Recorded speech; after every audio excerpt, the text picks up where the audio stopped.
From national security to global corruption, this is the Muckrakers on today's News Talk, TNT.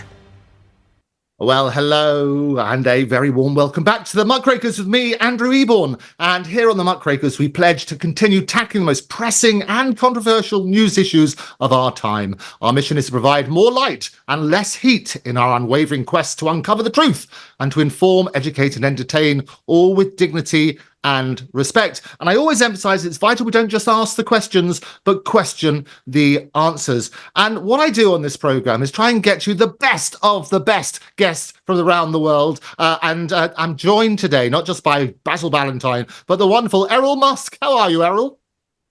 Oh, well, thank you. Very well. It's looking really good. And we were admiring just before we started the wonderful Miro just behind you. Yeah, that's right. No. And we worked out it's an original. It's an original. There's several of those under the bed as well, so it's got to be good. A bolt somewhere. No, we love it. But so Errol, just to fill everything. I love a bit of Miro. It's got to be good. And you were complimenting me on my suit, so I thought I'd dress up the whistle and flute. Oh, it's lovely. Lovely suit. Very good. Thank you. We're sounding like your son and the ex-president, and this sort of bromance going on here. I love it. That's right. Mutual Admiration Society here at the Muckrakers this morning. Good afternoon, everyone. Good afternoon, Basil, as well. Now, let me fill you in then. Errol Musk is a retired South African engineer, politician, and businessman. He's the father, if you didn't know, of Elon Musk, who not only is a businessman and investor, but key companies such as SpaceX, Tesla, and also the owner of X Corporation, which he changed the name of when he acquired it for $44 billion. And basically, he's also got the Boring Company, XAI, Neuralink, and OpenAI. He's all had founding roles in them. Forbes say that he's the richest man in the world, or one of them, US dollars 241 billion. So there's a few Moros to buy there.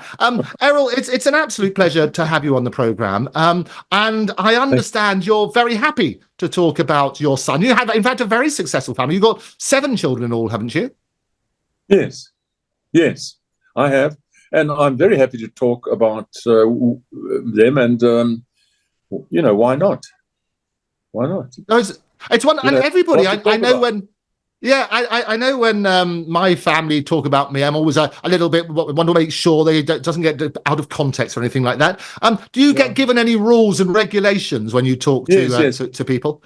Yes, a few years ago, my boys, my 2 sons, Elon and Kimball, they were very emphatic that I must not speak to the press about anything.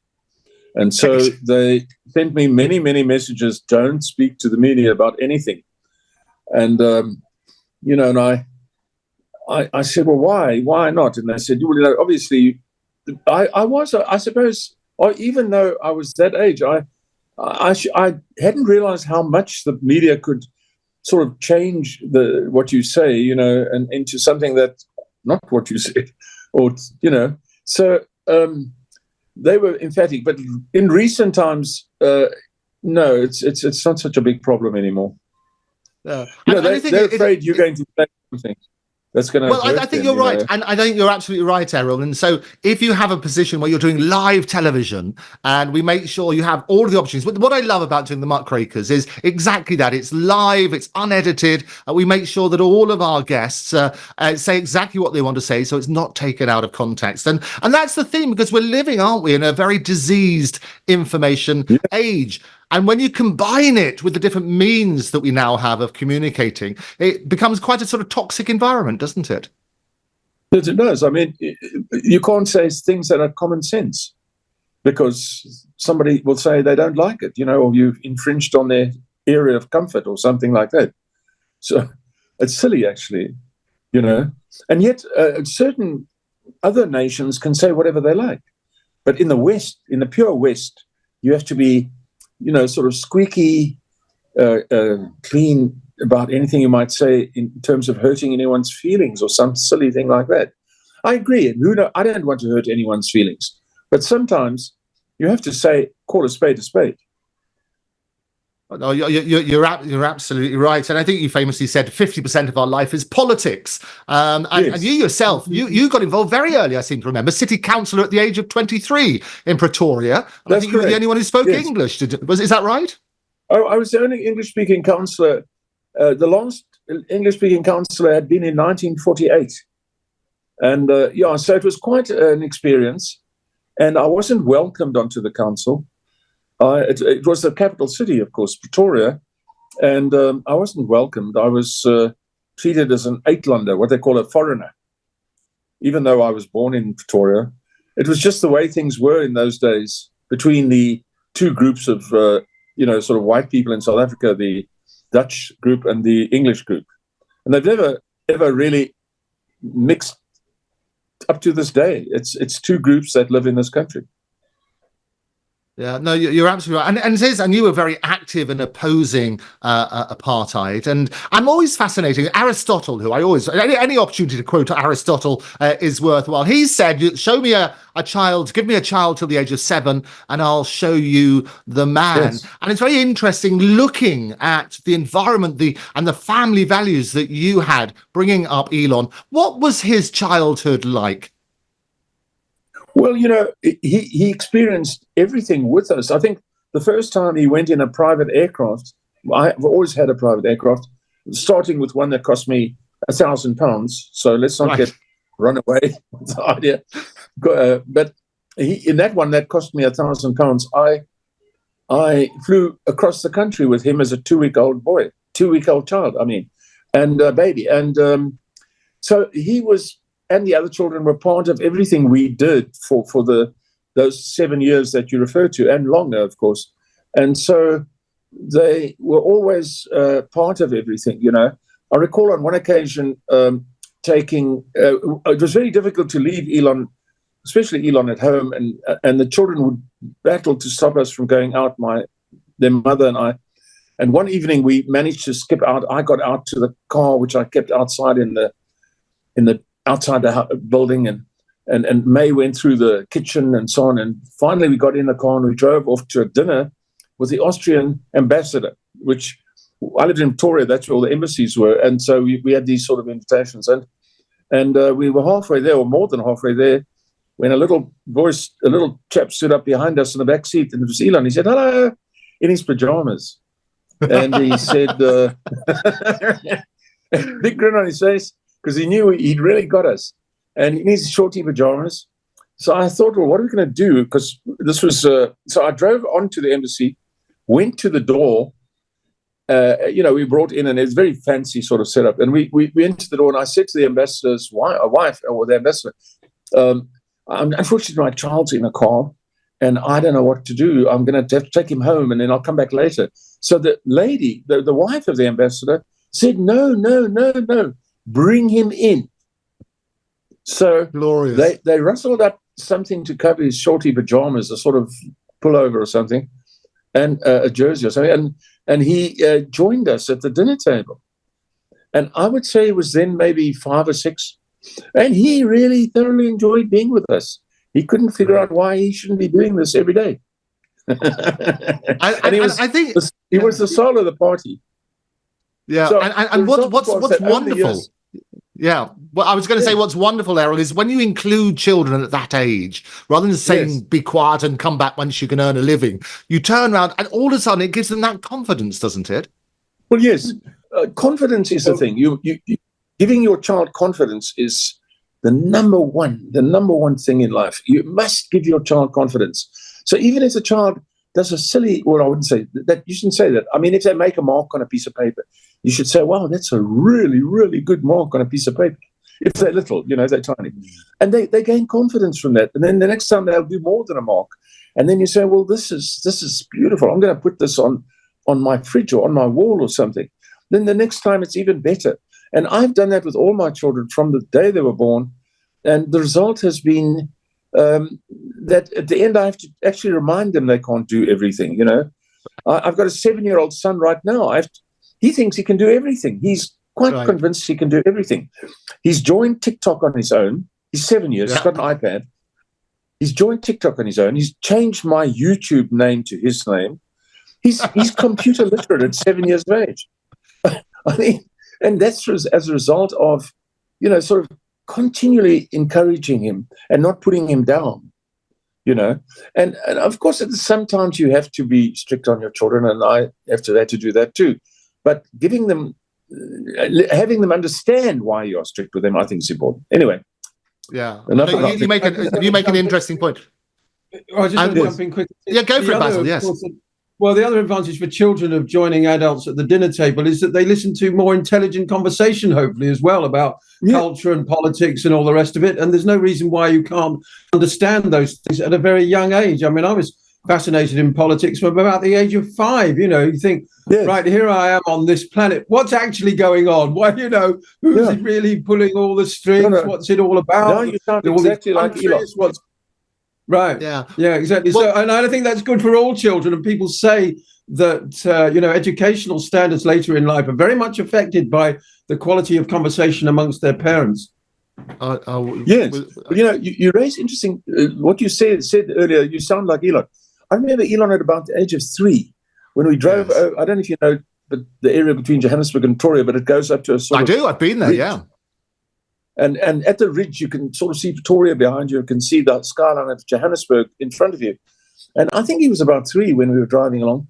And in those days, he stood in the car next to me. It was a truck, and he would stand next to me, and he should have been in a seat. But anyway, and he looked ahead and he said, I said, that's Johannesburg. He said, so where's the whole world? He said, is this the whole world? Looking around at Pretoria behind us. He said, is this the whole world? And he was 3 years old. And I thought, geez, what a profound statement and a question. Wow. And I said to him, well, no, it goes on in all directions for quite a long way. And he seemed to be satisfied with that. Yeah. And what I love, yes, go for it. Go and tell the other occasion.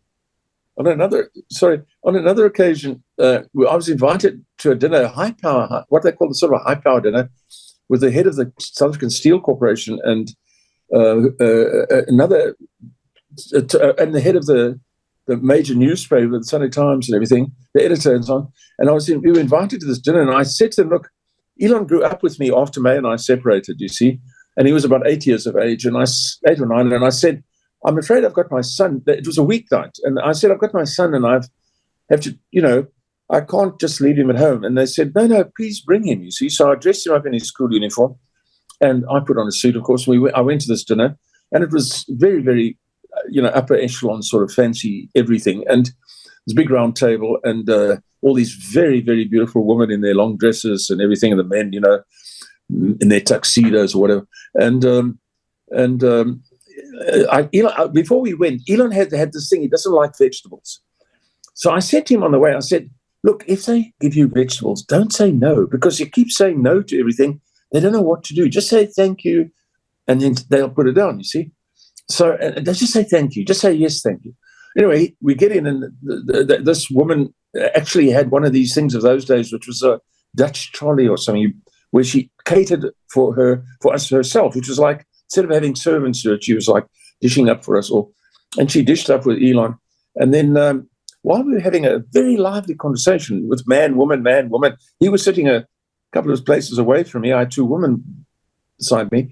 I suddenly saw this mouth open like the mouth of a lion. And out came this huge amount of food. It was Elon vomiting over the entire table. Oh, glorious. I love it. I mean, nobody was not hit.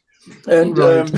I just remember afterwards, in the sort of embarrassment of it all, the words, this will take it out, this will take this out, cleaning the woman's clothes, I'm sure this will take it out, and you're rubbing them in the kitchen and everything, and saying to the hostess, I'm terribly sorry, but they were so nice.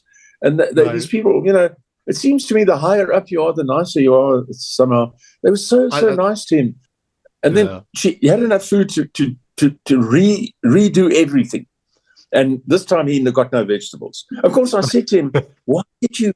Anyway, so this time we had, and these top guys would say, I remember them saying to me, oh, I don't know how anyone can even eat carrots, And Elon sitting there saying, yeah, I agree. Who eats carrots? So he messed up this big table. Afterwards, I said to him when we were driving home, I said, gee, why on earth did you eat those things, those beans? I know you can't eat that. And he said, well, you told me I have to. I said, no. I said, you ask for it, then you just push it aside. Yeah. But he immediately turned around and he said to me, forgot all about it. That's how Elon is. He just forgot about it. He said, hey, Dad, did you see they've got a Great Dane, just like we used to have? Can we get a Great Dane? And I said, oh, all right, yes, we'll look in the newspaper. And so we went on. But that was the type, as the other gentleman here has pointed out so clearly, you introduce them to that sort of level, and they don't want to go back. They don't want to go back. You're absolutely right, Errol. I think if you don't treat children as children, it's amazing what they can do. And what I love, there's some traits that he inherited from you as well. You used to build rockets when you were a kid, but Elon's a bit more of a dreamer. He not only builds them, he wants to go to different planets and explore all of that. And what I also love is when he was 14, I understand he gave you a Louis Armstrong cassette with What a Wonderful World. Yes. Well,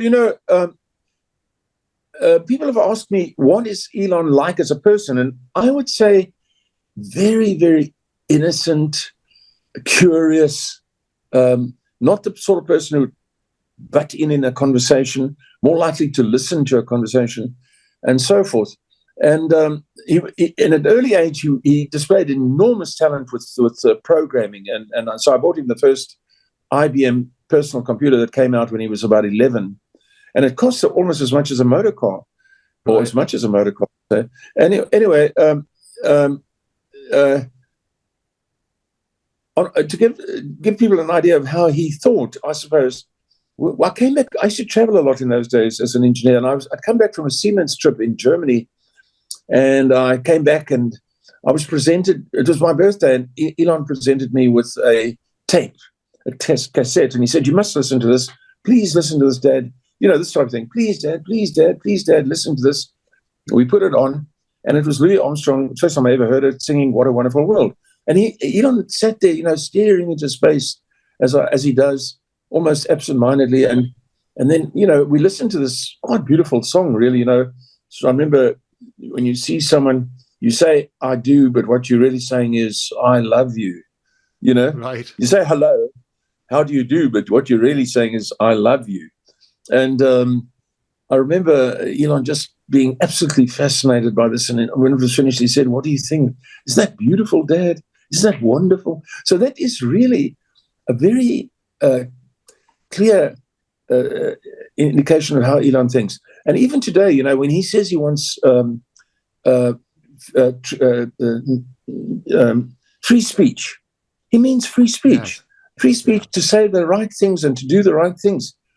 He doesn't want people to be censored.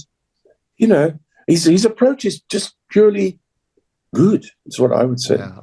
Well, I want to look at that approach, Errol. That we've got a break upon us. When we come back, we're going to talk about having heard about the fantastic family life that he's had. We're going to talk about the relationship with Keir Starmer. We're going to talk about Trump, and we're going to talk about future ambitions. Don't touch that dial.